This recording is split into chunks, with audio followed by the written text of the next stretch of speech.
Hola, bienvenidos a Conoce la Esclerosis Múltiple. Yo soy Antonieta Sea. ¿Cómo les va en estos tiempos del COVID-19? Yo sigo grabando los videos aquí en mi casa y en estos días, pues viendo muchas cosas en internet y cosas que tengo de esclerosis múltiple, me he dado cuenta que hay muchas cosas que conozco de la esclerosis múltiple, pero hay muchas otras que desconozco de mi enfermedad. Por eso hice este top 10 de las cosas que no sé de mi esclerosis múltiple. Acompáñenme a verlo.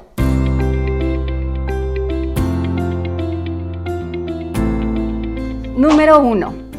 No sé cuándo me diagnosticaron. Fue cuando tenía como 30 y algo. Así es que estaba pues dentro del promedio, ya que la enfermedad se diagnostica entre los 20 y los 40 años. En México son 2 mujeres por un hombre. Hay países en los que la incidencia en las mujeres es más alta, pero en promedio son 2 mujeres por cada hombre y la mayoría de los pacientes pasamos entre 6 meses y 3 años ya con síntomas antes de que se dé el diagnóstico. Sin embargo, pues esto es muy variable porque hay pacientes que han pasado mucho más tiempo con síntomas antes del diagnóstico. La número 2. No sé cuántos estudios me hicieron ni cuántos médicos vi antes del diagnóstico. Y esto de ver varios médicos, pues es porque los síntomas son tan variables entre una persona y otra que normalmente los pacientes no van directo con el neurólogo. Antes de llegar con el neurólogo ya pasaron por otros especialistas. Lo más frecuente es que hayan ido al oftalmólogo, si es que tuvieron algún primer síntoma en la visión, al reumatólogo, al ortopedista y al médico en general. Y en cuanto a los estudios, lo único que sé es que sí me hicieron resonancia magnética, los potenciales evocados, muchos estudios de sangre que no sé para qué eran, radiografías que tampoco sé exactamente de qué fueron.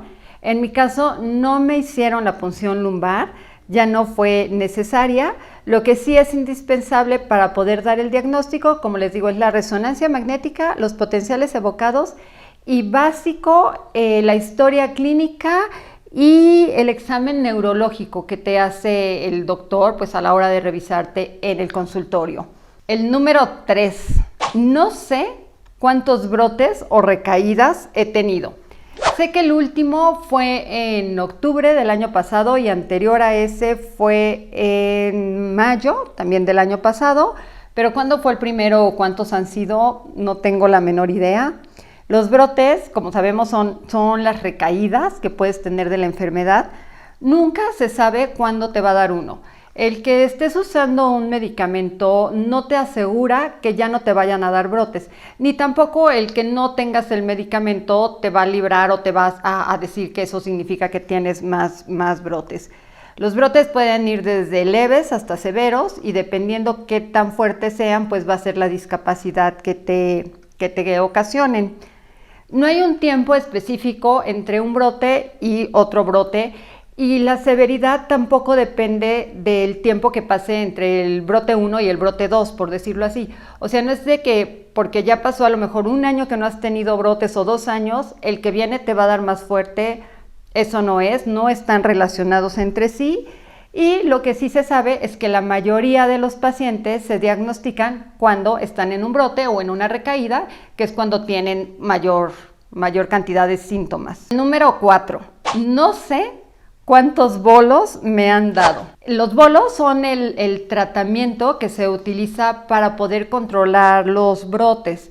Y el medicamento, se conocen como bolos, pero el medicamento es el metilprednisolona. Y de lo que se trata es que su efecto tiene que ser a corto plazo. Tienen que actuar así de inmediato para poder controlar o poder frenar el brote lo más posible. Y con esto acortar la duración del brote y también disminuir la severidad o la intensidad del brote, tratar de que sea lo menos, pues para que te dañe menos o te deje menos secuelas. Yo haciendo una cuenta rápida, vi que en los primeros 2 años más o menos de mi diagnóstico, posteriores a mi diagnóstico, no sé por qué, pero me daban bolos cada 2 meses, 2 meses y medio. Así que pensando que fueron como 5 por año, en los 2 primeros años ya llevaría 10. En los siguientes 3 años fueron menos, fueron más o menos como 3 por año, ahí serían otros 15. Y todos los que me han dado en el tiempo después, yo creo que fácil llevo como 40 series de bolos y pueden ser desde que te den 1, te den 2, 3, 4, 5 inyecciones. Los bolos siempre son intravenosos y el número de bolos, o sea, que vienen en la serie, no depende más que de la intensidad y la duración del brote y cómo esté tu condición en general. Número 5. No sé cuántas lesiones tengo. Las lesiones son estas bolitas, estas manchitas blancas que se ven en la resonancia magnética y son las partes donde queda una desmielinización. Después de que hubo una recaída o un brote, queda una lesión y puede haber muchísimas. Las guías internacionales dicen que para que puedas tener el diagnóstico de esclerosis múltiple, al menos debes de tener 2 lesiones en 2 zonas neurológicas distintas, en 2 ocasiones distintas, o sea, en diferente lugar y en diferente ocasión. Y se pueden presentar pues en todo el sistema nervioso, que es en el cerebro, en la médula espinal, en el nervio óptico. Y las lesiones, yo siempre digo que son como que tienen vida propia, porque a veces están activas y a veces se apagan, de repente te hacen una resonancia y una está chiquita y en la siguiente resonancia ya está grande o la que estaba grande ya se hizo chiquita. Y bueno, las lesiones van y vienen y el número de lesiones que tengas no interviene tampoco en cómo esté tu enfermedad. Hay pacientes que tienen muchas lesiones, sin embargo su discapacidad es mínima y hay pacientes que con una sola lesión, con un solo brote que les dio en una parte de la médula o algo, fue una lesión fuerte que los pudo haber dejado en silla de ruedas o con falta de visión en alguno de los ojos. Entonces las lesiones no van relacionadas a pues tu discapacidad. El número 6. Pues yo a estas alturas la verdad es que ya no sé quién sabe que vivo con esclerosis múltiple y quién no sabe. Antes de tener este sitio sí tenía más o menos como que sabía qué personas sabían o si en mi trabajo no lo sabían, pero ahorita pues ya no sé. Y a mí me llama mucho la atención porque esta es una de las preguntas que veo constantemente en los grupos de pacientes. Siempre está digo en mi trabajo que tengo esclerosis o no aviso, o le digo a mi familia o no le digo. Y pues eso se debe a que la esclerosis múltiple es una enfermedad muy estigmatizada. Es por desconocimiento totalmente y muchos pacientes tratan de esconderla. Y también es por el temor a ser discriminados por padecer una enfermedad que la mayoría de las personas pues no conocen, no sabe de qué se trata y a veces creen que se las vas a contagiar o que ya es sinónimo de esclerosis múltiple, vas a terminar en silla de ruedas y no vas a poder hacer más cosas. Entonces por eso es que muchos pacientes tratan de esconder su enfermedad. El número 7. No sé cuántas inyecciones llevo en mi vida. Y aquí estoy pensando en que los primeros medicamentos que existieron o los que existían cuando a mí me diagnosticaron eran los interferones y el acetato de glatiramer, que son medicamentos inyectados. Entonces yo hice una cuenta rápida y pensando que utilicé el interferón por 10 años, que yo creo que fueron un poquito más, usándolo un día sí y un día no, eso me da un total de 1,825 inyecciones, nada más del interferón. A eso hay que agregarle las veces que te sacan sangre o cuando te ponen el medio de contraste o alguna otra cosa. Y aquí lo importante es que actualmente pues ya existen medicamentos orales o existen medicamentos de larga duración en los que a lo mejor solo es una inyección cada mes o una inyección cada 6 meses.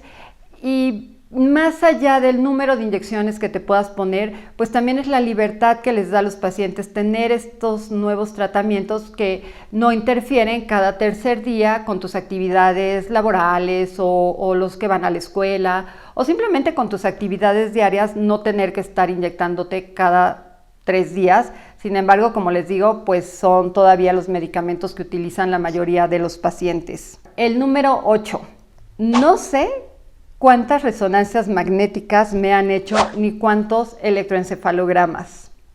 Los electros no tienen que ver con la esclerosis múltiple directamente, pero yo tengo una epilepsia secundaria a esclerosis y entonces ahí es cuando me tienen que hacer el electroencefalograma. Entre el 2 y el 5% de los pacientes de esclerosis múltiple tienen o tenemos epilepsia, y el vivir con esclerosis múltiple te hace 3 veces más propenso que la población en general a padecer epilepsia. Pero por eso es que a mí me hacen los electros, pero para las resonancias magnéticas, les digo, yo no sé cuántas llevo, también traté de hacer un cálculo y más o menos, según yo, son como 17 que me han hecho. No hay un tiempo establecido para hacer una resonancia u otra, no importa. Muchas veces se hacen para cambiar de tratamiento o cuando hay sospecha de un brote, entonces te pueden mandar a hacer una resonancia magnética, y algunos pacientes lo hacen como seguimiento cada año. Número 9. No sé cuántas veces he estado internada en el hospital.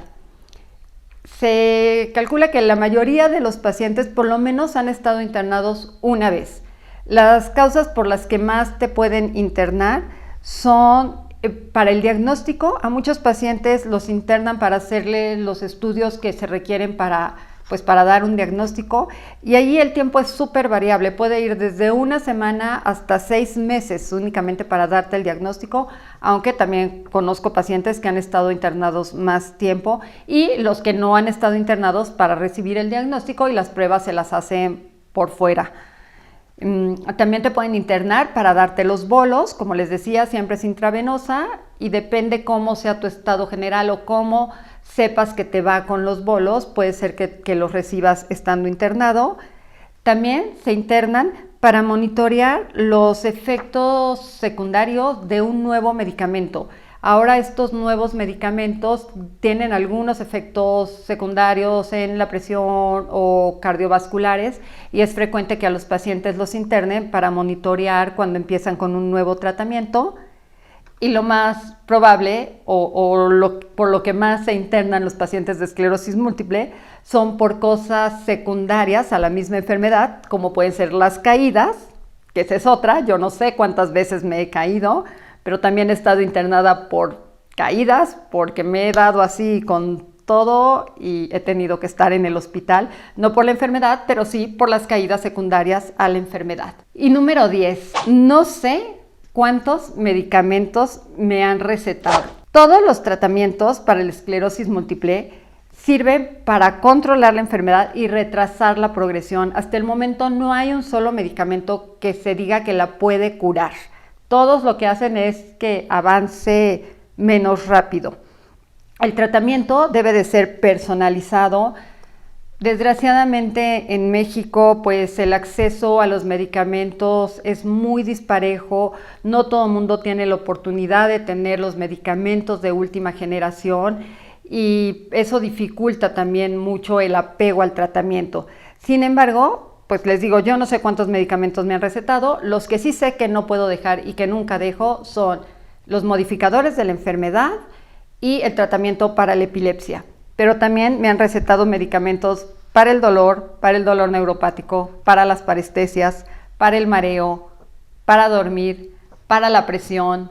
Digo, todos estos de alguna u otra manera van relacionados con la esclerosis, pero quién sabe para qué tantas cosas me han recetado. Estos son mis 10 puntos, este es mi top 10 de las cosas que no sé de mi esclerosis múltiple. Coméntenme aquí en los comentarios, déjenme qué saben ustedes, qué no saben de su enfermedad, qué les gustaría saber o qué de plano no les interesa. Y pues les recuerdo que se suscriban aquí al canal y que me sigan en las redes sociales para seguir conociéndonos y conociendo también un poquito más de la esclerosis múltiple. Muchas gracias.